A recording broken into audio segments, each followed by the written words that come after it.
জীবনে কখনো হাল ছাড়া যাবে না। দেখেন এই বাইটি একটি বিশাল বড় মাছ তার তীরের মধ্যে আটকেছে, কিন্তু মাছটি গেল গা। কিন্তু সে চেষ্টা চালিয়ে যাচ্ছে। দেখেন বারবার চেষ্টা চালিয়ে যাচ্ছে, অন্ধকারে তীর ছুটতেছে, কিন্তু দেখেন ইনশাল্লাহ সে চেষ্টা করতে করতে মাছটি অবশ্যই পেয়ে যাবে। এই দেখেন মাছটি আটকে গেছে। দেখছেন, এই জন্যই বলি সবাই বলে কি জীবনে কখনো হাল ছাড়তে নেই, ধৈর্য ধরতে হয়। এক সময় কি পাওয়াই যায়।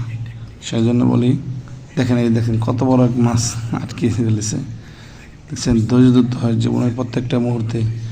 বেশি বেশি ভিডিওটা শেয়ার করবেন এবং লাইক করে দিবেন, চ্যানেলটি সাবস্ক্রাইব করে দিবেন। জীবনে কখনো হাল ছাড়া যাবে না। দেখেন এই বাইটি একটি বিশাল বড় মাছ তার তীরের মধ্যে আটকেছে, কিন্তু মাছটি গেল গা। কিন্তু সে চেষ্টা চালিয়ে যাচ্ছে। দেখেন বারবার চেষ্টা চালিয়ে যাচ্ছে, অন্ধকারে তীর ছুটতেছে, কিন্তু দেখেন ইনশাল্লাহ সে চেষ্টা করতে করতে মাছটি অবশ্যই পেয়ে যাবে। এই দেখেন মাছটি আটকে গেছে। দেখছেন, এই জন্যই বলি সবাই বলে কি জীবনে কখনো হাল ছাড়তে নেই, ধৈর্য ধরতে হয়। এক সময় কি পাওয়াই যায়। সেই জন্য বলি, দেখেন কত বড় এক মাছ আটকে ফেলেছে। দেখছেন, ধৈর্য ধরতে হয় জীবনের প্রত্যেকটা মুহূর্তে। বেশি বেশি ভিডিওটা শেয়ার করবেন এবং লাইক করে দিবেন, চ্যানেলটি সাবস্ক্রাইব করে দিবেন।